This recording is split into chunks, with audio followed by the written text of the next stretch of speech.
청문회에서 항상진 기자 휴대폰 얘기가 등장했어요. 아, 네. 네. 항상진 기자 휴대폰을 뺏겨서 포렌식을 했는데 검찰에서 수사 보고서에 있지도 않은 문장이 나왔다. 이거 진짜죠? 이거 사실은 제가 이 문제를 제기한 지가 1년이 훨씬 넘었는데 아무리 얘기를 해도 아무 곳에서 기사를 써주지 않아서 제가 바로 이 자리에서 제가 예. 뉴스공장에서 이 얘기를 했었죠. 1년 예, 전에. 울물을 터뜨리면서 제가 했었던 네. 기억이 나는데 이제서야 이게 이제 국회에서 이제 공론화된 거예요. 예, 공론화된 예. 겁니다. 본인 휴대폰을 뺏겼는데 그 휴대폰에서 윤석열 잡아야 한다, 잡았다, 뭐 이런 문자가 나왔다. 윤석열 잡아야죠. 잡아야죠. 그러니까 이제 정확히 말씀을 드리면 제가 대선 20대 대선 3일 전에 제가 기사를 써요. 김만배 녹음 파일을 제가 네. 공개를 하고 나니까 제 주변에도 보면 국민의힘 지지하는 지인들, 민주당 지지하는 지인들 많죠. 예. 많은 사람들에게 제가 문자를 받았습니다. 근데 그 중에 민주당을 지지하는 사업하시는 분이 저한테 예쁜 짓 했네 이렇게 문자를 보내요. 그래서 제가 이제 워낙 가까우신 분이니까 킥킥거리면서 윤석열 잡아야죠. 뭐 저기 회장님도 사업 잘 되시길 바랍니다. 이렇게 제가 문자를 보냈어요. 그게 다예요. 근데 나중에 이제 제 휴대폰 포렌식을 할 때 그분과의 주고받은 문자가 있을 거 아니에요. 근데 어쨌든 윤석열 잡아야죠는 있으니까 뭐 그 얘기를 했어요. 근데 나중에 제가 공판전 준비길이라고 기억나실 겁니다. 예, 거기에 나갔더니 느닷없이 제가 보냈다는 문자가 윤석열 잡아야죠 한 건 했습니다라고 보냈다는 거예요. 근데 저는 그날 들으면서 한 건 했습니다는 뭐지? 궁금했고 그래서 제가 이제 압수수색 그런 기억은 없는데. 예, 기억이 없어요. 그래서 제가 압수수색 당했다가 다시 돌려받은 휴대폰을 제가 그대로 가지고 있거든요. 지금도 제가 비행기 모드 걸어서 지금도 가지고 있어요. 손도 안 댔고. 열어서 한번 봤어요. 그랬더니 없는 거예요. 한 건 했습니다. 그래서 제가 너무 답답해서 기사를 썼는데 아무 데서도 이걸 받아주질 않아요. 언론들이. 너무 답답해서 제가 뉴스공장에 SOS를 쳤잖아요. 저 좀 살려달라고. 네. 그래서 제가 여기 나와서 좀 살려달라고. 그래서 제가 한 30분 동안 막 울음을 토하고 얘기를 했었는데 없습니다. 그리고 그러니까 없는 문자를 있다고 지금 수사 보고서를 쓴 거예요. 예. 그랬는데 이제 그리고 나서도 제가 뭐 실수했겠지라고 생각을 했는데 나중에 이렇게 보니까 이 사람들이 수사 보고서를 만들었는데 그 수사 보고서에 제가 뉴스공장에 나와서 했던 말을 적어놓고 이런 문자가 있는데도 불구하고 없다고 지금 허위 주장을 온갖 곳 다니면서 한상진이 하고 있다. 얘 처벌할 때 양형에 참고해 주세요. 이렇게 써놨어요. 제가 이 수사 보고서를 딱 보고 나니까 이건 이제 허위 공문서를 만들어서 행사한 거잖아요. 이거는 용서할 수 없다. 그래서 이제 그거를 지금 왜 없는 걸 예. 있다고 그래서 하긴 뭐 그분도 없는 걸 있다고 한 거지. 동아일보의 대장동 배당금 절반은 그분 것 네. 그거하고 똑같네. 똑같은 거네. 예, 어떻게 보면 뭐 비슷하죠. 예. 제가 이제 조만간 요 수사팀 전체에 대해서 요건 하나 가지고 되게 재밌을 것 같습니다. 저는 개인적으로 문자 딱 하나 가지고 검사들 한 10명쯤 고소하면 어떤 일이 벌어지는지 제가 한번 보고 싶어서 이제 준비하고 있습니다. 제가 이렇게 보면은 이번 국정조사 청문회에서도 보고 그러면은 저 한상진 기자나 봉지욱 기자나 보면서 내가 참 여러 가지 생각이 들더라고요. 나는 뭐 했나 그런 생각. 나는 뭐 했나. 내가 좀 부끄럽다는 생각 솔직히 좀 나도 들었어. 압수수색 한번 당했어야 되는데. 아니 그래 두 분 정말로 내가 이번 보면서 진짜 마음속 깊이 정말 박수 쳤어요. 아유, 우리 앞으로 아닙니다. 감사합니다. 그 보상 충분히 다 받아야 된다고 내가 그렇게 생각해. 아니 저는 압수수색 전날 홍서원 선배랑 술 마셨거든요. 새벽 1시에 헤어지고 압수수색 될지도 모르는. 아침 8시 반부터 압수수색 받았어요. 내가 걱정하지 말라고 그랬거든. 근데 압수수색 갔다 그러더라고. 그날 바로 오더라고요. 걱정하지 마. 괜찮아. 안 올 거야. 술 먹고 그다음 나중에 바로 압수수색. 네. 예. 두 분 다 압수수색 평생 처음 당하신 거 아니야? 아, 그럼요. 예. 그 압수수색 처음 당해보니까 기분이 어떻던 거예요? 아니 압수수색은요. 막상 오면 괜찮아요. 올 수도 있다는 그 두려움이 있는 거죠. 오늘 올지 내일 올지 모르잖아요. 이게 그 두려움이 굉장히 있어요. 근데 압수수색 받고 나서는 예를 들면 엘리베이터 타잖아요. 네. 그럼 위에 CCTV 있잖아요. 네. 저는 휴대전화 엘리베이터 잘 안 열어봅니다. 검찰이 엘리베이터 CCTV가 워낙 고화질이니까 검찰이 앞에 땡겨서 봐요. 와가지고 네. 영장 없이 그거 주면 안 되는데 관리사무소 검사니까 뭐 수사관이니까 줘요. 네. 그걸 땡겨가지고 예를 들면 잠금 해제 비밀번호 예. 그걸 거기서 파고. 아. 그러니까 여러분들께서도 그 엘리베이터 안에서 함부로 잠금 해제하고 하시면 안 돼요. 네. 그거는 제가 2011년부터 실행해 오고 있는데. 아니, 근데 봉지욱 기자는 뭐 워낙 이제 강단 있는 친구니까 뭐 저는 좀 샤이한 사람이라서 저는 압수수색 그 당일보다도 그날 이후부터 한 한두 달 동안 PTSD 왔어요? 아침에 예를 들어서 뭐 하느님 믿으세요라는 분들이 다니시잖아요. 아침 8시 막 7시 반 이럴 때 가끔 최인정 누를 때 있어요. 할 때마다 아 정말 이렇게 최인정이 울리면 아 정말 이게 심장이 덜컥덜컥 한다는 이런 느낌이구나. 이게 내가 왜 이러지라고 생각을 하면서도 이게 계속 반복이 되는 거를 이게 몇 달 가던데요. 저는 한 2-3달 갔던 것 같아요. 근데 실제 압수수색 때 뭔가 엄청난 뭐 모욕을 당했거나 아니면 그 공포심을 느꼈거나 그런 일이 있었어요, 실제로? 아니 제가 뭐 그 뉴스공장에서도 그런 얘기를 했었는데 그냥 이제 지난 얘기니까 솔직히 얘기를 하면 이 압수수색에 들어와서 영장 보여주잖아요. 네. 그러면 이제 쫀 모습을 보이면 안 되니까 네. 굉장히 여유 있는 것처럼 이렇게 일부러. 영장을 쫙 읽죠. 네. 저는 다 읽었다고 생각했는데 딱 듣고 나니까 한 문장도 기억이 안 나고 그러니까 제가 이제 저희 집에서 압수수색 대상이 아닌 저희 집에 있는 노트북들 다 열어보는데 의심을 안 했다니까요. 제가. 읽어봤으면은 아니, 영화에서 제가 많이 봤잖아요. 압수수색 좀 영화에서 노트북부터 이제 들여다보는 걸. 자, 영상 좀 알았으니까. 봅시다. 영상. 실제 당시에 찍었던 영상이 있어요. 야, 네, 저게 이제 실제 이제 저희 집에서 할 때.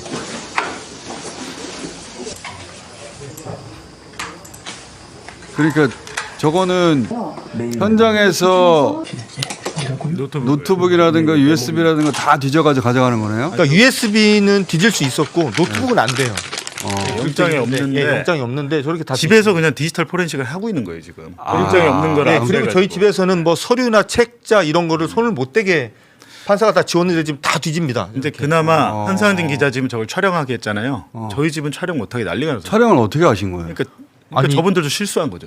그러니까 저희 집에 들어와서 압수수색을 한 검사가 이건웅 검사인데 네. 예전에 한동훈 씨가 이제 힘들 때 뭐 조선 제일검 뭐 호랑이는 풀을 먹지 않는다 그 글을 썼던 친구예요 이 프로스에. 근데 이제 그분이 들어와서 자기들도 뭐 바디캠 차고서 찍길래 그럼 우리도 찍겠다 그러니까 찍으시라고. 실수. 대신 이제 저희 얼굴만 찍지 말아달라 그래서 아마 저 친구는 저 영상이 공개가 된 다음에 아마 검찰청에서 굉장히 좀 힘들었지 않았을까. 그래서 아주 희귀하게 압수수색을 당하는 실시간 네. 영상이 찍혀 있습니다. 제가 볼 때는 처음이자 마지막이에요. 처음이자 마지막이고 아마 전 세계에 아마 저기 압수수색 현장이 저렇게 공개되는 건 아마 처음이지 않나. 근데 어떻게 그게 저희 집이라 제가 집에서 안 쫓겨난 게 다행이에요. 이건웅 검사가 저렇게 불법 압수수색하고 없는 문자가 있는 걸로 만들고 했는데 이재명 정권 들어서 인사를 했는데 대검 검찰연구관으로 영전을 했습니다. 이 다음에는 지청장 갈 거예요.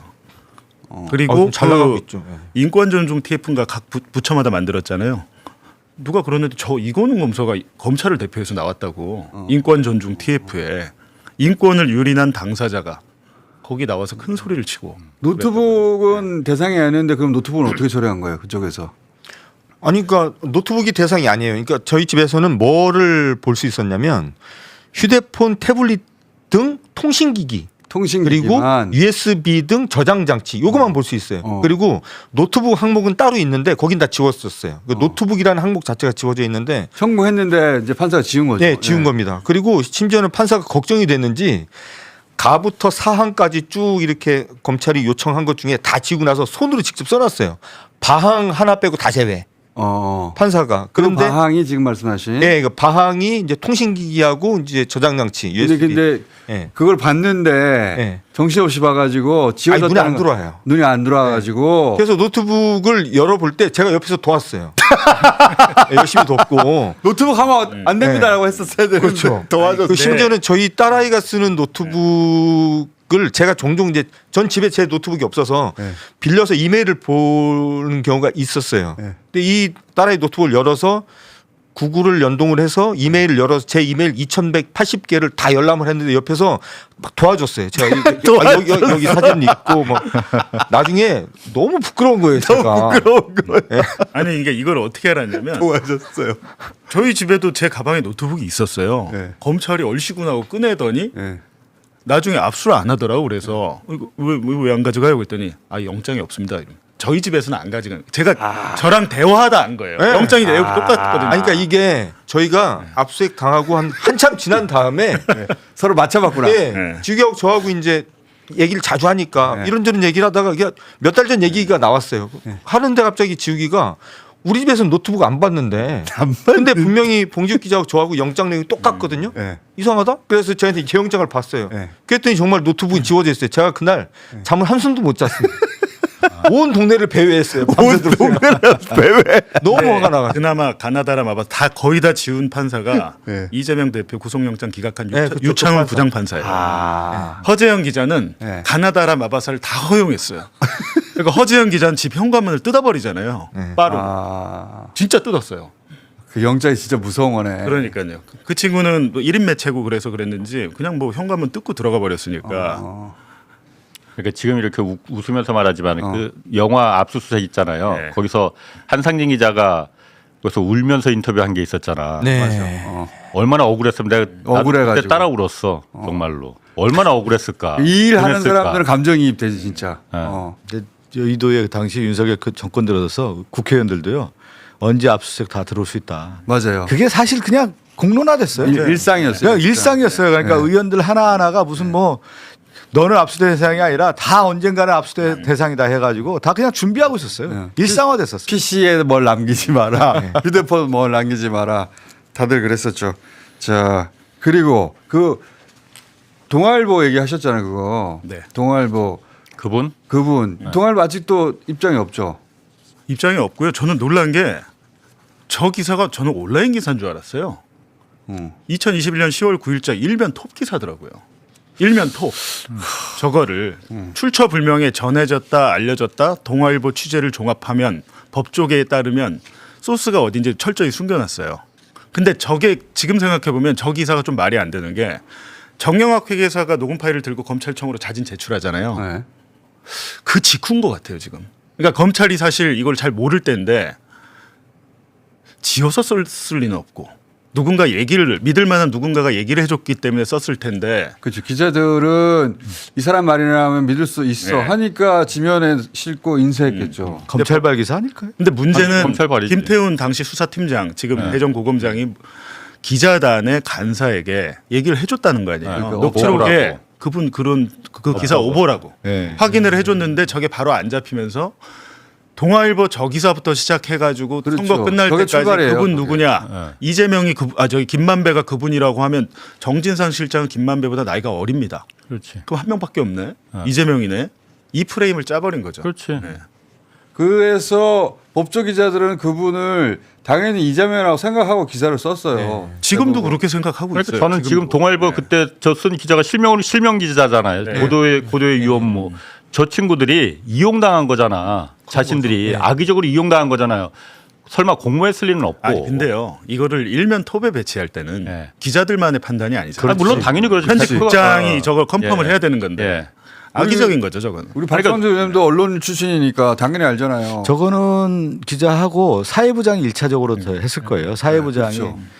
저걸 팩트 그 정도 체크해서 크로스 체크 대선 그러면 직전이거든요. 고도의 유언모 기자는 이제 말진 기자일 가능성이 큰데 그러면 사회부장이 저 소스에 대한 것을 확인을 해줬을 거라고요. 그래서 아니면 소스를 갖고 왔을 가능성도 예, 커요. 소스를 해서 오히려. 발주를 했을 가능성이 예. 커요. 누구야 하고 되게, 이름이 확인돼야 저걸 쓸 수 있거든요. 아니면 저 맞아요. 정도 되면은 이 기자보다는 윗선에서 그러니까. 그 소스를 받아서 야 이거 기사 이렇게 해봐라 이렇게 했을 가능성이 내가 매우 확인했으니 크죠. 예. 네가 이게 기사 써 그렇게 그런 경우 많거든요. 그 정도 아니면은 예. 대선 직전에 이게 이재명인데 이재명 600원 받았다는 기사거든요. 사실상 이 내용이 그거를 그냥 쓸 수 없죠. 저도 그때 이제 대선 때 제가 대변인이었었거든요. 이재명 당시 후보에 저걸 대응하기가 어려운 거예요. 그렇지. 대응 자체가 왜 그러냐면 그 녹취록 내용에 모르니까. 뭐가 나왔는지를 모르고 있는 거고 그것이 사실화되고 등식이 돼 버렸잖아요. 그분이 이재명이라고 하는 걸.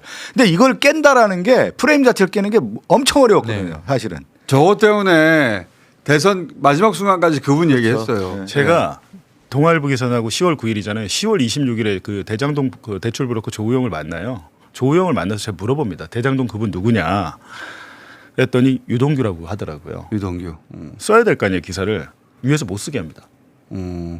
이 사람 말만 어떻게 믿냐고. 대장동의 사업자 중에 한 명이고 JTBC 했을 때? 주요 역할을 한 사람인데 나중에 보니까 그때는 그냥 대장동 부분 이재명 몰아가기고 전체적인 분위기가 형성이 돼 있었어요. 그러니까요. 거기에 찬물을 끼는 기사를 할 수가 없는 거예요. 낼 수가. 그 법조 기자들이 아 이것은 이재명이야라고 대체로 컨센서스 이룬 채로 갔어요. 그렇게 뒤집을 수가 없었고 그게 저 기사는 저 기사를 쓴 기자뿐만 아니라 법조가 만들어낸 분위기 속에 있었던 기사예요. 그렇지.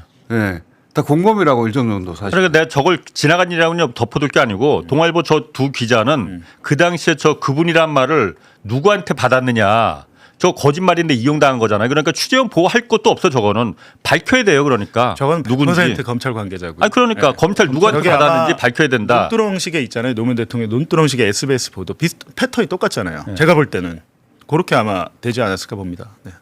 저거하고 이제 SBS 그 조폭 아 그렇죠. 네. 그 방송하고 두 개가 쌍두마차로 당시에 부정적인 이미지를 이끌었죠. 예.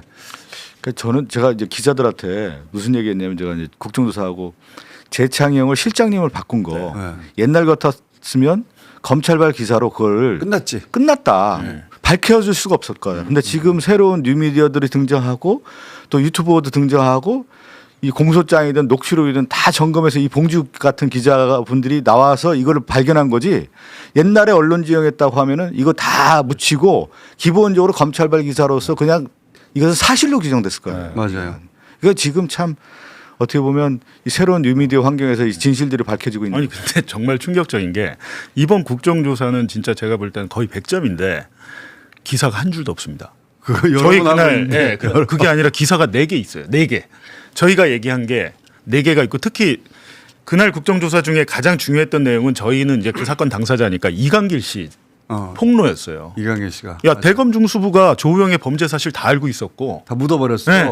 했는데. 이 수사를 무마하기 위해서 어떤 행위를 했다고 본인이 구체적으로 진술을 했는데 윤석열이 수사 무마했다는 결정적인 이야기를 그러니까 했는데 근데 기사 한 개 있습니다. 거기에 좀 차이가 있는 것 같아요. 그러니까 과거에 이 대장동 관련된 이제 기자들은 사회부 기자들이 아닙니까? 검찰, 법원 출입 기자들인데 지금 이제 국정조사는 정치부 기자들이란 말이죠. 근데 정치부 기자들이 이걸 녹여서 이제 기사를 써야 되는데 맥락을 잘 아는 기자가 많지가 않은 것 같아요. 많지가 않아요, 진짜요. 그게 이제 가장 그거는 너무 선의로 해석했어요. 아니 그게 아니라 대장동 이것도 있긴 있어. 대장동 네. 그분 보도를 저렇게 벌려놨다가 자기 부정을 해야 되는 기사를 쓰기 싫은 그것도 측면이 합쳐진 있고. 그것도 있고요. 왜냐하면 저때 저 기사들이 지금 그러니까 2021년에 저 기사 썼던 기자들이 대부분 아마 데스크나 보조 데스크급으로 올라갔을 거예요 본인들이. 아니, 지난번에 제가 그러니까 자기들이 공격했던 자기들이 공범이었던 사실을 자기가 뒤집어야 되니까 쓰고 싶지 않은 부분도 있을 거예요. 틀림없이. 예. 하여튼 뭐 지금 보면은 이 부분에 대해서 저희들은 최대한 매일 기자회견 해가지고 네. 설명 자료 내고 어제도 또 설명 자료 내고 계속 그렇게 하고 있습니다.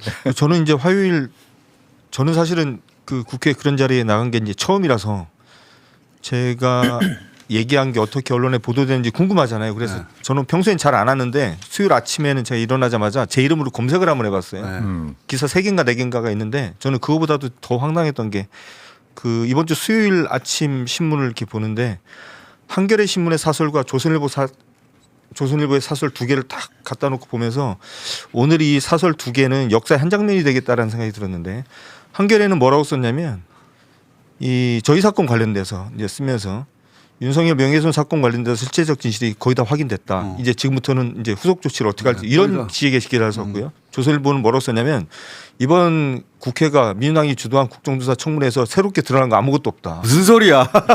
이렇게 써놨어요. 그러니까 이 대통령 공소 네. 취소를 위해서 네. 그렇죠. 사실 국정조사를 네. 조작했다고 써놨어요. 진짜. 근데 이제 이게 이제 저는 왜 중요하냐? 아까 이제 저 기사도 마찬가지지만 어떤 정확한 소스와 팩트가 들어있는 기사에 대해서는 반박하기가 쉬워요.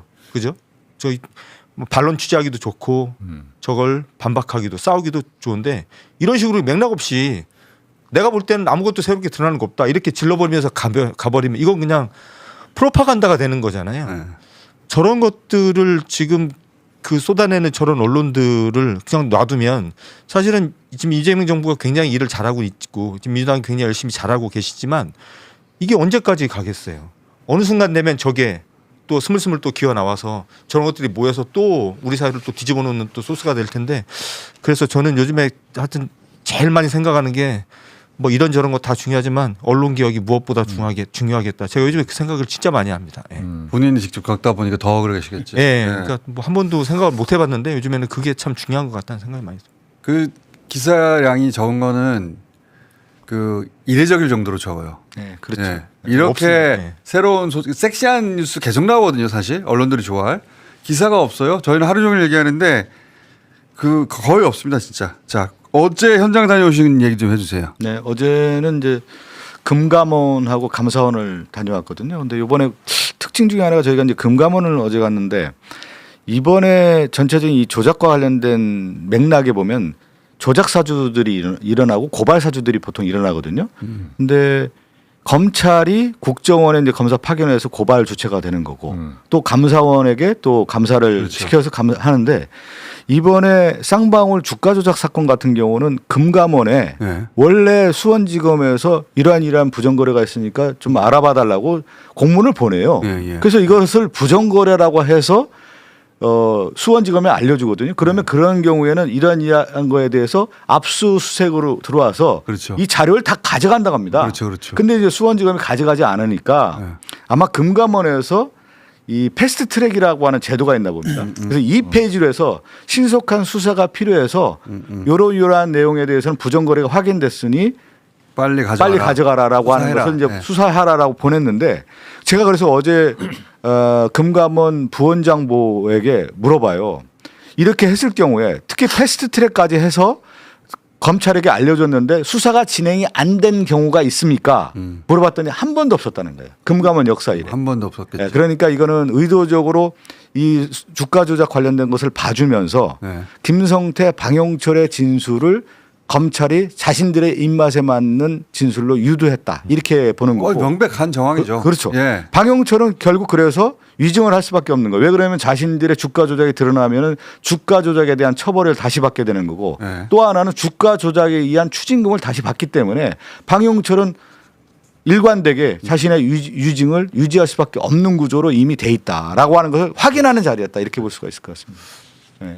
거기서 네네. 어쨌든 거기서 그냥 끝나면 안 되는 거고 금감원은 어쨌든 그걸 주가 조작이 있었다는 사실을 확인을 했고 거기서 부당 거래가 얘네들이 100억 넘게 받았고 배임에 대한 일반인들의 손해액이 4,500억이 된다고 확인을 했잖아요. 네네. 그걸 갖다 수원지검에서 수사를 안 한다고 그냥 금감원도 같이 있고 그래 그럼 우리도 뭉갤게 이렇게 돼버린 거잖아요. 그렇죠. 그때 수원지검에 보고하러 간 금감원 직원이 2명이라고 했어요. 2명이 그러면은 당시에 금감원장 이복현 검사 출신입니다. 이복현한테 이거 보고를 했냐 안 했냐? 네네네. 안 했을 리가 없지. 그러면은 이복현은 그 그걸 다음 갖다 이복현이 취한 조치가 뭐냐? 수원지검에서 뭉갰으면은 그럼 남부지검 금융합동수사부 여기가 전문이니까 여기로다가 원래는 그게 프로토콜이거든요. 거기다 그러면 수사 의뢰를 왜 안 했느냐 이거를 갖다 네네. 확인해 놓고도 네네. 이게 밝혀져야 되는 거예요. 그 예리한 대목입니다. 그러니까 금감원은 조치를 할 걸 다 하고 책임으로부터 면해지느냐? 그게 하필이면 당시 검찰 출신 금감원장이었기 때문에 더 할 수 있는 조치가 있었는데 거기서도 멈춰버린 거 아닌가? 만약에 그 금감원 직원 둘이 수원지검에서 이거 그 수사를 안 합디다, 영장을 청구를 안 합디다 그러면은 우리가 그럼 이거 남부지검에다가 이거 수사를 하겠습니다. 이 보고를 했었느냐? 저는 보고를 했을 거라고 봐요. 그런데 누군가 거기서 그걸 갖다 야 하지 마 이렇게 하지 않았겠나? 금감원 직원들이 그걸 100억대 이상의 주가 조작을 확인하고도 그걸 가만히 있었겠어? 자기 직무 유기지 그러면. 가끔씩 날카로워요. 자주는 때 아니에요. 되면 한 달에 한 번 정도 있어. 그러니까 반짝반짝하면서 오늘 그날이네. 반짝반짝하면서 이거 그래서 그 한 달 전부터 말씀하신 대목인데 지금 한 달 새 2번 얘기한 거예요. 아. 2번 얘기한 건데 이거 예리한 대목이라고 봅니다. 그러니까 예. 나도 깜짝 놀라서 말하면서 내가 아니 근데 현장 이번 국정조사는 현장 방문이 진짜 백미였던 것 같아요. 네. 수원지검 아니, 현장 방문도 네, 좋고 또 그렇고, 금감원도 처음부터 설계가 잘 됐고 네, 네. 설계가 잘 돼서 우리가 박성준 의원 계속 모시는 거예요. 근데 청문회에서 이렇게 딱딱 사실이 밝혀지는 걸 보는 게 거의 처음인 것 같아요. 네네. 예전에는 뭔가 밝혀질 것 같으면 물타기가 들어와서 사실인가 아닌가 이러고 넘어갔었거든요. 근데 문제는 여기서만 얘기한다는 거예요. 맞아요. 메이저 언론들이 쓰질 않으니까 우리 국민들이 대부분 모릅니다. 잘 몰라요. 무슨 일이 있었는지 몰라요. MBC 정도 리포트 하나 했더라고요. 한 개, 두 개. 그러니까 MBC, 네. JTBC도 리포트가 그냥 한 꼭지나 네. 몰아서 이제 몰아서. 종합해서 뭐 이렇게 까십성으로 하지. 네. 그게 그런데 나도 아까 박성준 의원 말대로 기자들이 몰라서 그 맥락을 몰라서 그런 거 모르는 아닌가 것도 난그 있긴 생각이 좀 있을 들어. 거예요. 왜 복잡한 사건들이 그리고 이걸 많아. 정리하려면 아니, 좀 이게 근데 복잡하거든요 이게. 경향신문은 저희랑 같이 수사받은 매체잖아요. 경향신문 기자 같이 수사받았는데 거기는 기소를 안 했어요. 근데 가장 먼저 썼고 대장동 그 박영수 해가지고 뭐 윤석열 수사부마 의혹을 가장 먼저 쓴 매체가 경향신문인데 경향신문이 한 줄도 안 썼습니다. 그건 진짜 이상. 한겨레는 사설만 썼어요. 기사는 없고. 그것도 너무 이상해. 이게 예. 미스터리한 거죠. 이게 법조 기자들하고도 관련이 있는 것 같고요. 당시에 이 사건을 어떻게 과거에 자기 매체들이 썼는지하고도 관련이 있는 것 같아요. 그때는 예. 대부분 그 법조의 프레임 안에서 기사를 썼거든요. 저는 사실은 이번 주가 저한테는 굉장히 의미가 있는 주인데 뭐 이렇게 청문회도 있었고요. 저는 이번 주 월요일 아침 중앙일보 보고 제가 일면 기사 보고 제가 집에서 주저앉았어요. 뭐였었지? 고생하는 검사 그 여검사가 복사기 앞에서 뭐 앉아 있는 거. 야, 제가 사실은 몇 주 전부터 이제 검찰청 해체를 앞두고 분명히 법조에서는 고생하는 검사들 잠도 못 자고 일한다. 뭐 검사들 뭐 기운 빠진다. 이런 기사 나오면서 진짜 민생 치안이 뭐 이제 나락으로 떨어진다.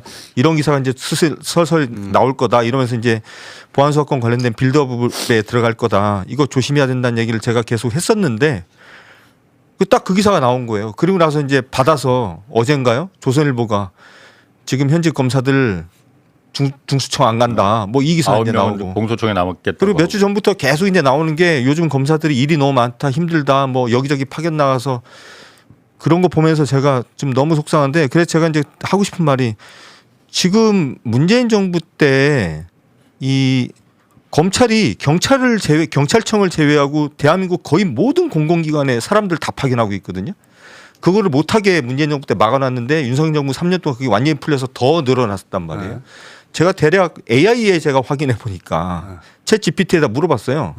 지금 각 정부 부처에 파견 나가 있는 검사들 숫자 좀 확인해 줘 그러니까 대략 60, 70명 되고요.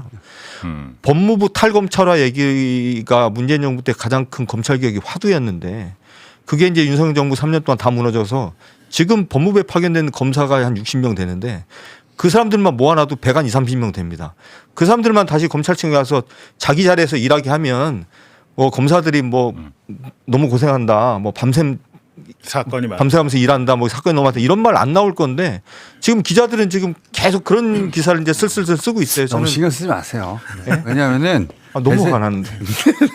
대세는 뒤집을 수가 없습니다. 이제는. 그리고 내가 그런데 그 엊그제 또 묘한 그 브리핑도 있었잖아요. 검찰에서 중앙지검 1차장이 네네네. 감사원에서 고위 간부가 10억을 횡령했는데 이걸 갖다가 예, 그렇죠. 보안 수사권을 안 줘다 그 감사원하고 이게 감사원이니까 고위 간부니까 공수처에서 수사를 해야 되니까 공수처하고는 당연히 그 법령이 미비했을 수 있지. 그러니까 요거 때문에 우리가 10억 불기소를 할 수밖에 없었다.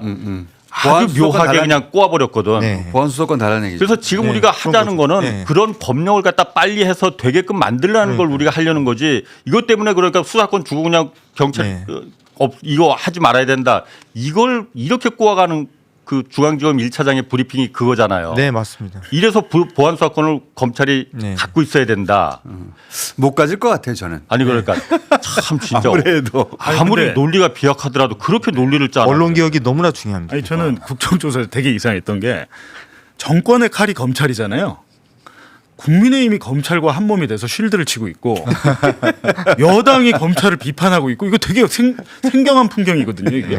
진짜 그러네. 네, 검찰을 칼로 안 쓰니까. 그러니까 그 칼을 버리다 보니까 국민의힘은 나중에 자기들의 칼이 될 수 있으니까 부숴서 쓰려고 하는 거죠. 그리고 직전에 칼이었고 이거 되게 생경했습니다. 감사원 현장 조사는 어땠습니까? 감사원은 이 부분을 좀 명확하게 봐야 되는데요. 이제 서해 공무원 피격 사건하고 통계조사 사건에 아까 얘기한 것처럼 고발 사주를 누가 하느냐면 감사원이 하는 겁니다. 그렇죠. 그러니까 서해 공무원 피격 사건의 이제 전체적인 맥락을 보면은 5월 23일, 24일, 26일인가 26일인가 그 당시에 용산에 있는 김태유와 김성한 주도로 이 서해 공무원 사건과 관련된 브리핑을 받고요. 그다음에 이제 6월 10일 날 이 논조를 바꾸기 시작합니다. 그래서 김태효가 그 당시 있었다라고 하는 것이 일찍 긋고 썼다고 했다라고 하는 것이 이제 김성구 사단장을 통해서 나오게 되는 건데 그래서 2월 16일 날 이 사건에 대한 번복이 돼요. 그 17일 날 감사원이 감사를 들어가고요. 네. 21일 날 국정원에서 특별감사 들어가서 이 관련된 것을 직접 이제 감사원이 하게 되는 거고 통계조작 사건도 마찬가지로 감사원이 들어갔고. 감사원에서 하는 거기 때문에 이 감사원이 사실은 이제 사주를 받고 했다라고 좀 볼 수가 있는 거고 그래서 그렇게 의심되죠. 이번에 간 것은 감사의 적정성, 감사의 유법성에 대한 부분들을 네. 이제 우리 의원들이 가서 감사원에 직접 현장 조사를 하게 된 거죠. 감사원이 그래서 검찰이 압수수색으로 가져와야 할 자료들 이거를 감사원이 공무원들 털어서 갖다 주는 역할을 하고 있다 그랬었는데. 그게 이제 포렌식이 예. 1,800여 건이라는 거예요. 그 감사원 역사에 이런 일은 없었다라는 거고. 감사원이 그 검사 역할을 했어요 그냥 다. 검사보다 더 심하게 감사를 해서 이 공무원들 입장에서는 자신 이번에도 국정조사 현장에 그 국토부에 있는 직원들 다 통계 조작과 관련된 얘기를 하고 있지 않습니까? 그러면 어떤 얘기를 하냐면 자신들의 입맛이 맞는 진술이 나올 때까지 계속 강압을 했다는 거 아닙니까? 예. 감사원이 그러니까 검사 출장소 같은 역할을 실제 그렇게 했죠. 했죠. 예. 그러니까 거기도 책임을 물을 사람들이 꽤 있을 것 같아요. 그건 뭐 타이거파뿐만 아니라 거기 관련자들이 워낙 많기 때문에. 근데 제일 충격적이었던 거는 그 감사원, 그러니까 저는 현장에 있었으니까 감사원에서 감사관들이 조사를 하면서 밥 먹으러 나가서 술 먹고 와가지고 조사받고 있는 방문 열어놓고 복도를 달리면서 소리를 지르고 이 진술을 받는 이 국토부 직원들이 했었던 말을 가사로 만들어가지고 노래를 부르면서 이게 이 조사받는 사람 입장에서 협박으로 들리잖아요. 협박이지. 네, 그런 일이 미친 거 있었다 아니야? 그러고 미쳤어. 본인이 미쳤네. 진술한 내용이 틀려서 쭉쭉 그어서 이건 내가 이렇게 말 안 했으니까 지워달라고 했는데 나중에 감사원에서 조사 결과 만들어놓은 거 보니까 거기에 자기가 찍찍 그어놓은 걸 그냥 그대로 넣어놨다고 야. 이런 증언이 나오는데도 예, 삭제를 했는데 삭제했는데 삭제하지 예. 않고 그대로 얘기했다라고 예. 다시 올렸다는. 야. 이게 사실은 부작인데. 기사가 없. 진짜 나라가 뒤집어질 그렇죠. 일인데요. 사실 그러니까 저희 사건이 기사가 중요한 게 없어. 아니라 저는 사실은 그날 하루 감사원도 있으면서 조작을 했네. 그게 제일 충격적이었는데 기사가 없어요. 조작 정도가 아니에요. 이게 내가 현장에서 이거는 들어보니까. 이거는 전체적인 이제 언론정이 아직까지 정권이 됐는데 그날 청문회장에 기자들 수십 명 있었지 않습니까? 사진 기자까지 하면 수십 명 저희가 있었는데도 방송을 더 열심히 해야 되겠어요. 기사가 어. 예, 안 나옵니다. 우리라도 해야지. 이제 야, 예를 들면 이렇게까지 이제 보도를 하는구나. 공중파에서 중요한 것들은 과거는 이렇게 얘기했는데 이렇게 했다라고 해서 교차 편집해서 보도도 그렇죠. 하고 그러는 게 맞는 건데 YTN은 사실은 지금 그 기능이 거의 없어진 것 같아요. 네. 지금 보니까 YTN 거의 없어지고 또 보도 채널이 좀 그런 것 같고 또 우리가 보도 채널이지. 뭐.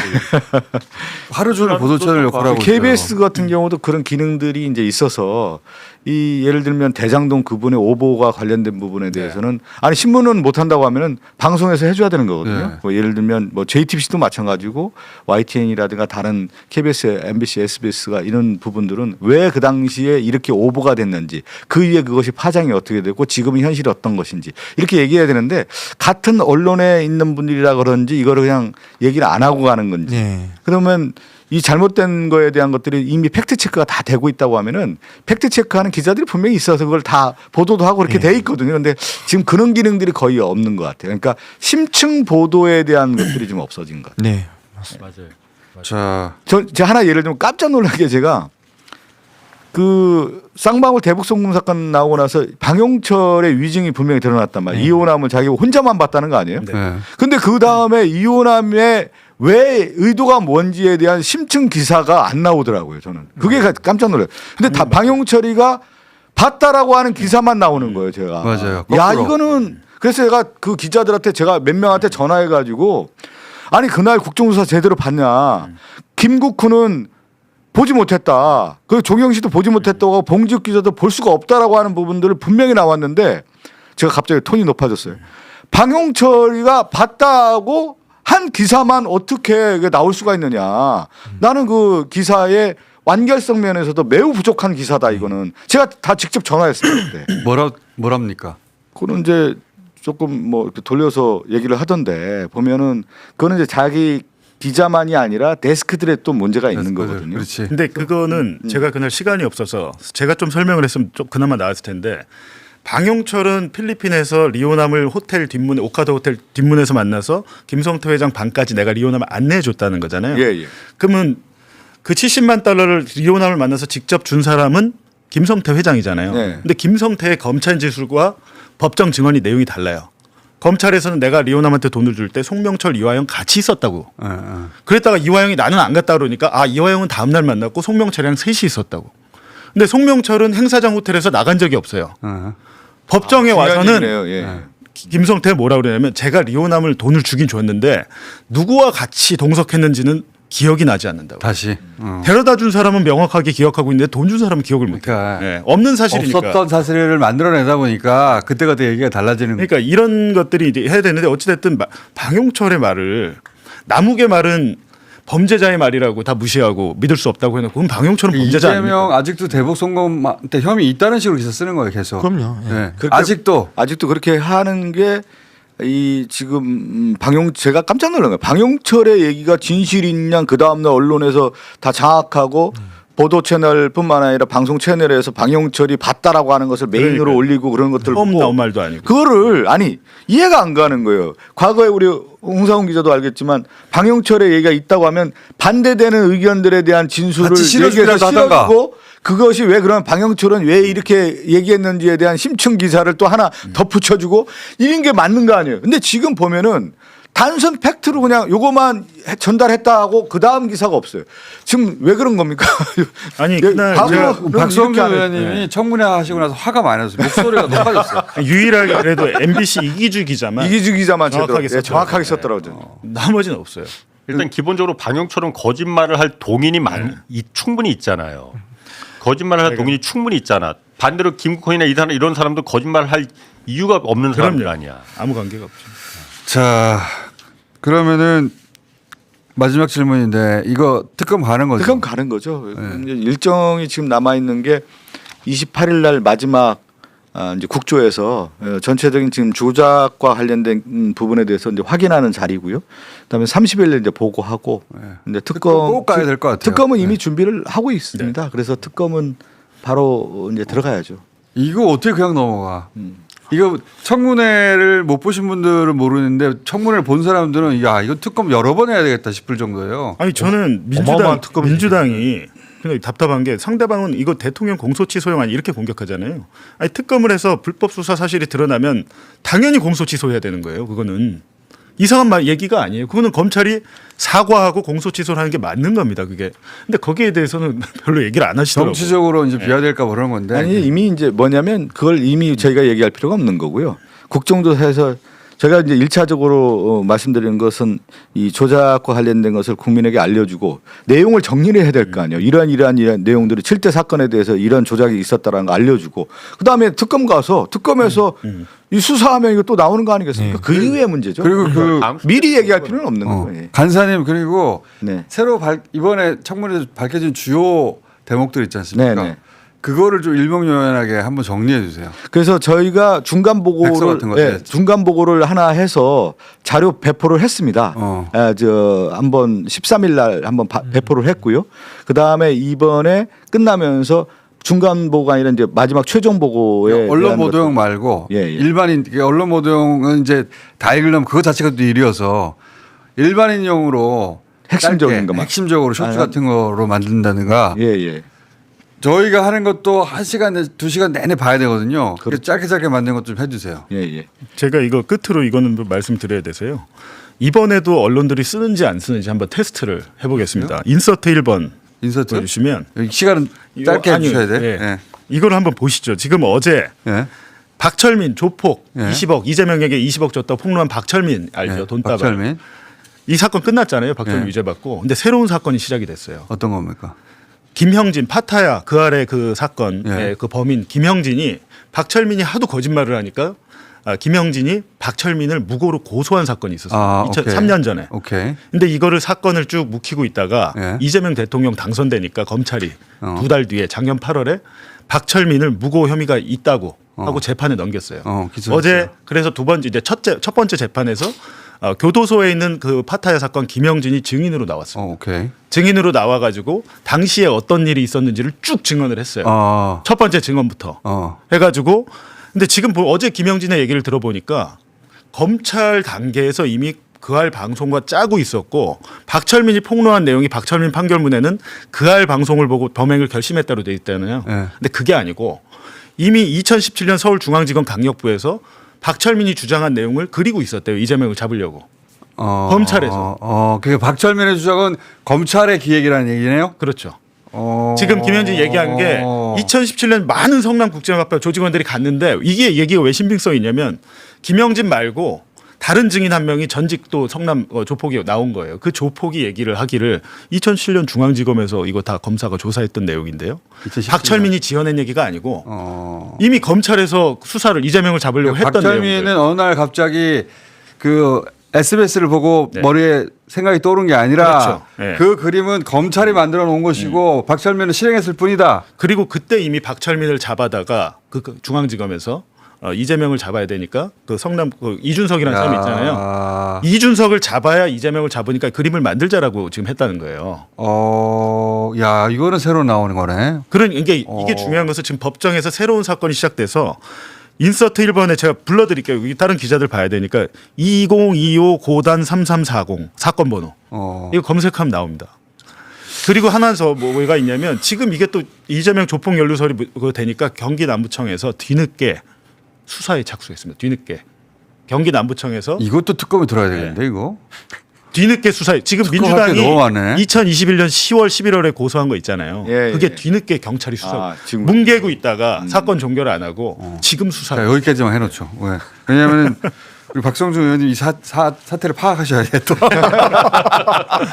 파악하시고 특검에 넣어야 되나 말아야 되나. 그러니까 이게 특검은 필수입니다. 그냥 특검 갑니다. 준비 다 돼 있고요. 네. 걱정 안 하시고. 이 조폭건도 다시 한번 들여다봐. 근데 사건이 너무 많아가지고 이건 사실 별개 특검이 있고. 7개 사건 하려면 만만치가 않을 거예요. 1년 정도 하세요 그냥. 자, 오늘 여기까지 하겠습니다. 감사합니다.